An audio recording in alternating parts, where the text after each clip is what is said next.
Water or anything? I'm good, thank you. Yeah. It makes you feel relaxed beforehand. Proper pro.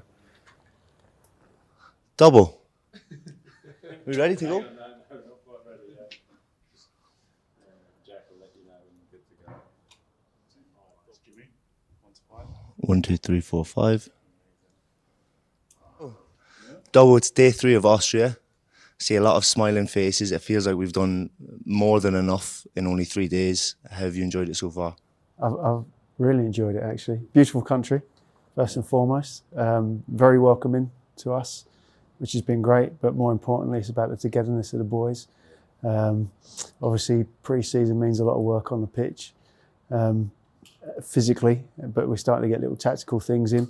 And the game was a good test yesterday from a strong side that are a little bit further down the line in their pre-season than us. But I think I prefer that than running out 5 or 6 nil winners against the side, and maybe gives people a full sense of security in terms of where they are at the moment. So I was pleased that we had the standard of opposition that we had, and we obviously keep building from here.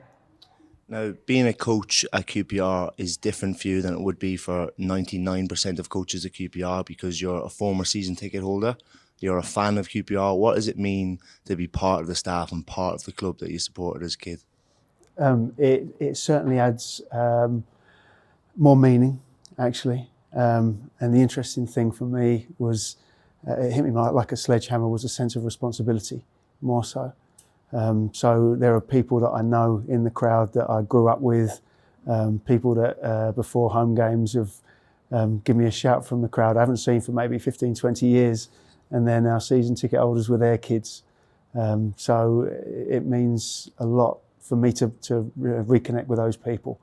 One of them, he played in the same Sunday League side as my brother, and Peter Crouch. They were in the same side, and he shouted at me at one of the games and said, "Do you remember me?" And I kind of did remember the face.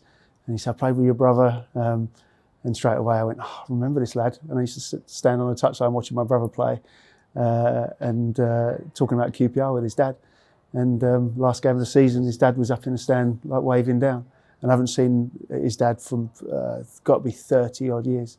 So all of a sudden, there's a huge sense of responsibility towards people like him, because they're all Rangers fans, have been for a long time, and I don't want to let them down. Do you get the sense that QPR was maybe calling you? Are you surprised to be here? I don't know, not surprised. I don't know about calling. We've had opportunities to move in the past and haven't. And I remember one side came in for us, got a phone call on the way home, and they'd offered double what I was earning at Wycombe. And it was a long way away from home. And I'm a big family man. I want to watch my kids grow up. I want to be there for them. So I remember all night, as I got home, my wife met me on the doorstep. She's welling up. She said, "Oh, you can't say no, can you?" And but I didn't really want to go, if I'm honest. And that night I was milling it around in my head, and I went up to see my daughter, who was asleep, and wandered into her bed and got quite close to her because it was dark, and just to check if she was okay. And her eyes sort of opened, and she grabbed my head and gave me a kiss on the cheek and said, "I love you, Dad." And that was it. I was not leaving at that point. I was not leaving. So to pull me away from Wycombe, that had been so good to me, it had to be the right place, the right club, the right challenge. And then because it's QPR and the history of me being around the club, it was just the right time, the right club, and it means the world to be here now. I had a wonderful time at Wycombe. They were really good to me, but this just means something a little bit more, a little bit different. And as I say, there's that huge sense of responsibility towards the people that I shared time on the terrace with, and those that I know that are still regulars. It's fair to say that you walked into a whirlwind, a hurricane last season, and I know the group see you as a kind of a wise leader, something that we haven't had before. You obviously have a lot of knowledge. You're very calm in your approach. Do you think that you've got so much more to give this bunch of lads that we haven't even seen from you yet?